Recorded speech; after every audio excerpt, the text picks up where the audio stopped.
የተካሄዱ ሁሉም ግጭቶች ህዝቡን ለእልቂትና ለመፈናቀል እንዲሁም ለተለያዩ ስቃዮች እየዳረጉ ስለሆነ ሊታሰብባቸው ይገባል ተባለ። እስራኤል ለሶማሊላንድ የሰጠችው የሀገርነት እውቅናና በኢትዮጵያ ስትራቴጂያዊ አቀማመጥ ላይ ያለው ጥልቅ አንድምታ ሊመረመር ይገባዋል ተባለ። የዕለቱ አርዕስተ ዜናዎች ናቸው። ቀጥለን ዝርዝሩ እናሰማችኋለን። ላይክ፣ ሼር፣ ሰብስክራይብ እያደረጋችሁ እንድትከታተሉን እንጋብዛለን። መሰረት ሚዲያ በዛሬው ዕለት የቀድሞ ዲፕሎማት ኢብራሂም ሃሞ እስራኤል ለሶማሊላንድ የሰጠችው የሀገርነት እውቅናና በኢትዮጵያ ስትራቴጂያዊ አቀማመጥ ላይ ያለውን ጥልቅ አንድምታ በተመለከተ እንደላኩለት የገለጸውን አስተያየት አስነብቧል። ክንፋም መረጃ አስተያየቱን የተመለከተ ሲሆን ሙሉ ቃሉን እንደሚከተለው አቅርቦታል። እስራኤል እንደ አውሮፓውያን አቆጣጠር ዲሴምበር 26 2025 ለሶማሊላንድ የሰጠችው ይፋዊ የአገርነት እውቅና በአፍሪካ ቀንድ የጂኦፖለቲካ ኃይል አሰላለፍ ውስጥ በእጅጉ ለውጥ እንደሚያመጣ ይታመናል። እርምጃው በሁለትዮሽ ዲፕሎማሲያዊ ግንኙነትና ጥቅም ብቻ የታጠረ ሳይሆን በቀጥታ በባህር ላይ ደህንነት፣ በቀጠናዊ ጥምረትና በቀይ ባህር በኤደን ባህረ ሰላጤ ላይ ባለው የኃይል ሚዛን ላይ ተጽዕኖውን ያሳርፋል። ከ120 ሚሊዮን በላይ ሕዝብ ላላትና ፈጣን የኢኮኖሚ እድገት ለምታስመዘግበው ወደብ አልባዋ ኢትዮጵያ ይህ እርምጃ ስትራቴጂካዊ እድሎችንም ሆነ ከባድ ስጋቶችን ይዞ መጥቷል። በመሰረቱ የእስራኤል ውሳኔ የሶማሊላንድን ዓለም አቀፍ ተቀባይነት ከፍ የሚያደርግ ሲሆን ኢትዮጵያን ደግሞ የመካከለኛው ምስራቅ ኃይሎችን፣ ዓለም አቀፍ ተዋናዮችንና የአፍሪካ ቀንድ አገራትን ባካተተ ውስብስብ ቀጠናዊ ሽኩቻ ውስጥ ይከታታል።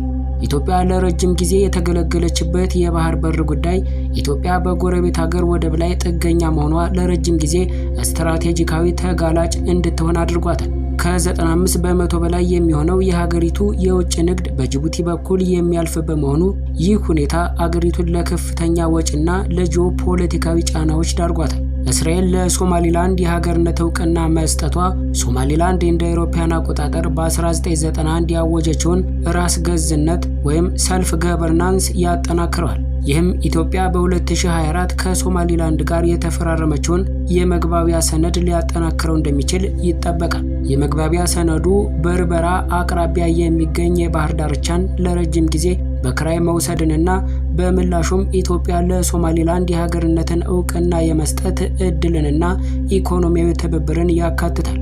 በተባበሩት አረብ ኤሚሬትስ አማካኝነት ከ2017 ጀምሮ የለማው የበርበራ ወደብ ለኢትዮጵያ እንደ ቡና፣ የቀንድ ከብቶችና ማዕድናት ላሉ የወጪ ንግዶች ምቹ አማራጭና የንግድ መስመርን ይከፍታል። በተጨማሪም በጅቡቲ ላይ ያለውን ጥገኝነት በመቀነስና የአሰብ ወደብን ብቸኛ አማራጭ አድርጎ የሚታየውን ፖለቲካዊ ውዝግቦች ማስወገድ ለኢትዮጵያ ትልቅ ስትራቴጂካዊ መፍትሄ ይሆናል። የተባበሩት አረብ ኤሚሬትን ጨምሮ ምዕራባውያን አገሮች የእስራኤልን ፈለግን የሚከተሉ ከሆነ ለሶማሊላንድ ተጨማሪ ኢንቨስትመንትን ልትስብ ትችላለች።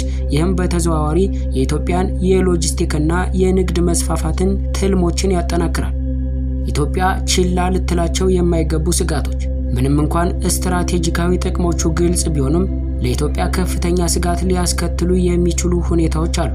እስራኤል ለሶማሊላንድ እውቅና መስጠቷ በሶማሊያ በኩል እንደ ሉዓላዊነት መጣስ ተደርጎ ይወሰዳል። በምላሹም ሞቃዲሾ የኢትዮጵያን የባህር በር ፍላጎት በጽኑ ከሚቃወሙ እንደ ግብጽ፣ አሁን ደግሞ የእስራኤል በቀጠናው መከሰት በእጅጉን ስጋት ውስጥ የከተታት ቱርክ ጋር ሞቃዲሾ ያላትን ግንኙነት አጥብቃለች። በዚህ የአፍሪካ ቀንድ በሁለት የተለያዩ የጂኦፖለቲካዊ ቡድኖች እየተከፈለ ሲሆን በአንድ በኩል ኢትዮጵያ ለሶማሊላንድ የተባበሩት አረብ ኤሚሬትስና እስራኤልን ያቀፈው በምዕራባውያን የሚደገፍ ጥምረት ተፈጥሯል። የዚህ ጥምረት ትኩረት በቀይ ባህር ላይ ተደራሽነትን ማረጋገጥ፣ የንግድ መስመሮችን ማስፋፋትና የቀጠናውን የጸጥታ ትብብር ማሻሻል ላይ ሲሆን በሌላ በኩል ደግሞ በሶማሊያ የሚመራው ቱርክን እንዲሁም ግብጽን ያካተተ ተቃዋሚ ቡድንን መስርቷል። ይህ ጥምረት ትኩረቱን ያደረገው የሉዓላዊነት ጥያቄዎችን በማስከበር በባህር ክልሎች ላይ ቁጥጥርን በማረጋገጥና የኢትዮጵያን እያደገ የመጣ ተጽዕኖን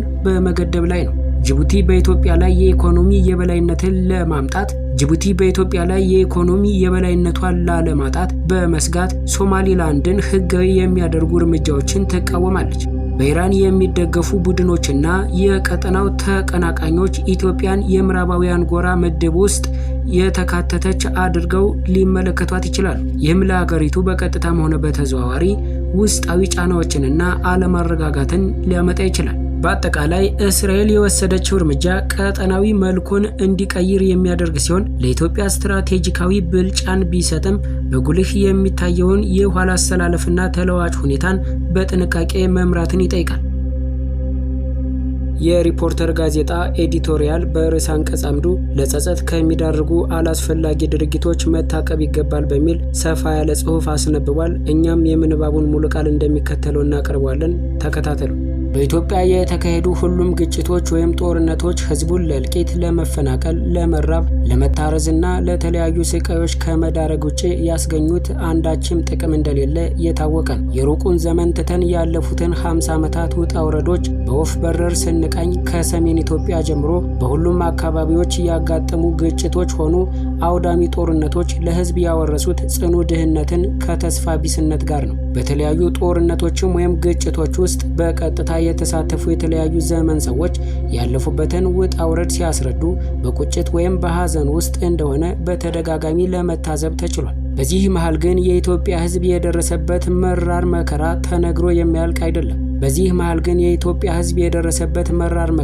ተነግሮ የሚያልቅ አይደለም። የቀዳማዊ ኃይለ ሥላሴ መንግስት ከተወገደ በኋላ በኢትዮጵያ ምድር የፈሰሰው የንጹሃን ደም፣ በአገር ሀብት ላይ የደረሰው ውድመት እንዲሁም በአካልና በስነ ልቦና ላይ የደረሰው ጉዳት ይታወቃል። ካለፉት ስህተቶች ተምሮ ልዩነቶችን ስርዓት ባለው መንገድ ማስተናገድ ባለመቻሉ ከግጭትና ከውድመት ውስጥ መውጣት አልተቻለም። በሁሉም አገራዊ ጉዳዮች ላይ ልዩነቶች ሲያጋጥሙ የጦር መሳሪያ ለማንገብ ከመጣደፍ ይልቅ በሰከነ መንገድ ተነጋግሮ ሰላማዊ አማራጮችን ለማየት ትንሽ ጥረት ቢደረግ ኖሮ ኢትዮጵያን የግጭት መናኸሪያ አትሆንም ነበር። ከአንዱ ግጭት ወደ ሌላው እንደ ቀልድ የሚገባበትን ግድ የለሽነት ማስቆም በተለይ የፖለቲካ ልሂቃኑ ዋነኛ ተግባር መሆኑ ሲገባው፣ በተቃራኒው ኢትዮጵያውያንን በጎራ ለይቶ ማፋጀት ላይ ትኩረት መደረጉ እንቆቅልሽ ነው። በዚህ ዘመን ፍላጎትን በኃይል ለመጫን የሚደረግ ማንኛውም እንቅስቃሴ እንዲቆም ማድረግ የግድ መሆን አለበት።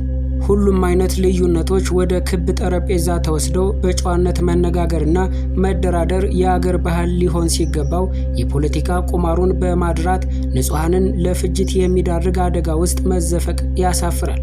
ለ2 ዓመታት በተካሄደው የሰሜን ኢትዮጵያ ጦርነት የደረሰው እልቂት፣ ውድመት፣ መፈናቀል፣ መራብና መጠማት፣ የተለያዩ አይነት የሰብአዊ መብት ጥሰቶችና ሌሎች የክፉ ድርጊቶች ምን ይመስሉ እንደነበር ከኢትዮጵያ ሕዝብ ሕሊና የማይጠፋ ነው። ከጦርነቱ በፊት የተደረጉ ሰላማዊ ጥረቶች ዋጋ አልባ ተደርገው ያ ሁሉ ጥፋት ሲደርስ የተፈጠረው ምሬት አይረሳም። በውጭ ኃይሎች ግፊትና አስገዳጅነት ጭምር በፕሪቶሪያ ስምምነት ጦርነቱ ቢገታም ኢትዮጵያን በዓለም አቀፍ ደረጃ ገጽታዋን ያበላሹ አሳዛኝ ድርጊቶች በየአጋጣሚው ይነሳሉ።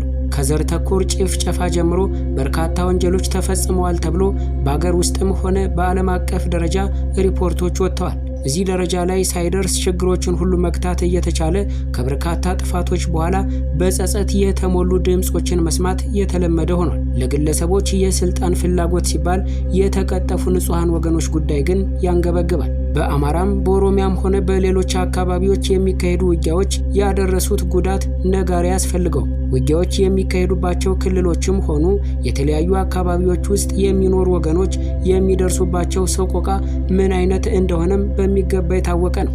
ነገር ግን በልህና በግትርነት የሚካሄደው ውጊያ ማቆሚያ በማጣቱ ኢትዮጵያ አሁንም እየቆሰለች ነው። መላ ህዝቧም ግራ በመጋባት ውስጥ ሆኖ የሰላም ያለህ እያለ እየተማጸነ ነው።